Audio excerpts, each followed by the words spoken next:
Payal Mazumdar from Lexis and Company. Today we talk about the topic of cryptocurrency in India. Cryptocurrency, also referred to as crypto, is a digital currency that has no physical existence and unlike any other currency cannot be used in any kind of transactions physically. Moreover, the holder of the currency cannot keep the currency in their wallets and use for buying and selling by simply pulling it out of their wallets. Cryptocurrency rather has a virtual or digital existence and exists in the digital wallets of the holder without having any physical existence.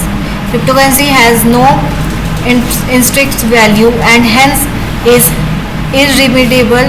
It is merely a digital asset. There is no regulating authority for cryptocurrency. Unlike other currencies, there is no centralized body to regulate the money supply and no centralized method to record transactions, and cryptography is used so that the transactions are secured and confidential. No third party is involved in the transaction. The way when we make or receive a payment, there is an involvement of a third party such as banks in the transactions made via cryptocurrency. There is the peer-to-peer transfer of money and no third party is involved.